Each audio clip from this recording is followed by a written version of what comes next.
Hey everybody, it's week number 8 of the Pilgrim Family Garden Project. I'm going to start off here on our sweet potato bed that we planted. Now what we did is we took this is one of last year's sweet potatoes. And you'll see over the course of a year, these little thingies have grown out of the top.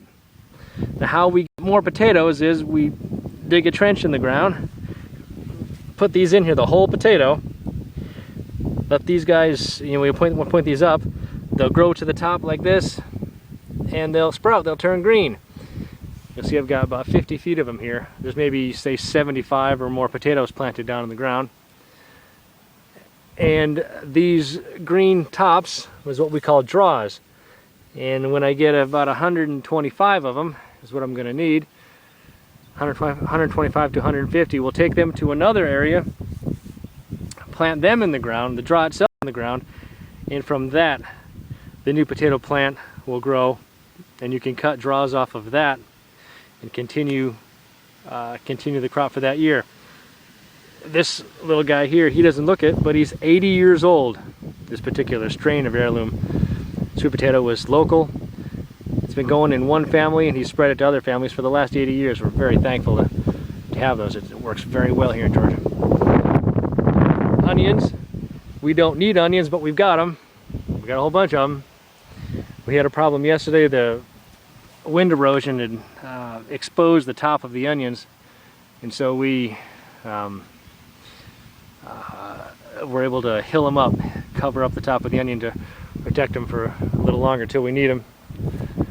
On our Jacob's cattle beans, my personal favorite plant, I've got 5 rows of them. They're coming along really good. Where are you? There they are. You see how they get out of there. You see those, how those are. Now you could pick these and eat them if you wanted to, but that's not what we do. We have regular green beans for that. These, we'll let them die and dry right on the vine.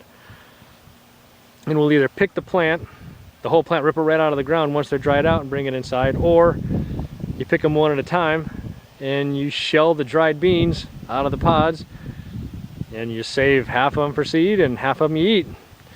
Now we're fortunate, we've got a year's supply of these Jacob cattle beans. They call it that because they're spotted. It's a kidney type bean with white spots on it. It's excellent. It's an excellent heirloom crop. We're real thankful to have those too. When we get to our cucumbers, these are pickling cukes, and they're not doing so good. Bad weather, drought.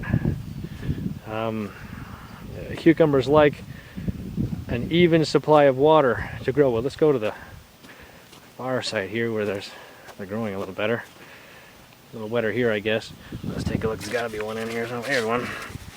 There's a cucumber. We'll eat some, slice them up for lunch or whatever, and some we'll pickle. Our tomatoes and peppers are doing really well. I want to show you this one plant here. It's loaded down. There's probably maybe 50 of them on there of this bush type tomato. Now I've staked up, see this one here, I've got a stake on it, and I've tied it up. I do the stake in the ripped up t-shirt thing. This one I haven't, because we have had some strong winds and tornadoes lately, and that'll make a mess of your garden. So I've supported one. This one I haven't supported. I don't notice any difference yet, but they don't have, once these things come to maturity and start getting heavy, maybe we will. Peppers are doing really good.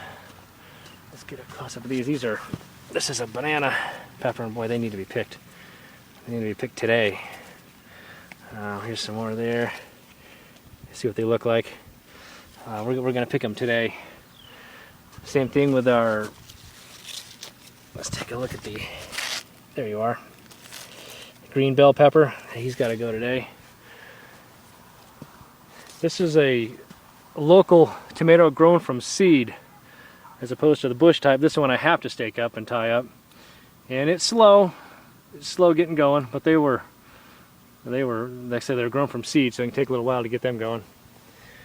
On down here, we're into the jalapenos. Here they are. Jalapenos doing real well. Got a bunch of them. I love jalapenos. There's two ways to go about the jalapenos. You can get them while they're green and mild, or you can wait. They'll start turning brown, orange, and then get to red. They'll be hotter in flavor then, but the risk we have here with that is the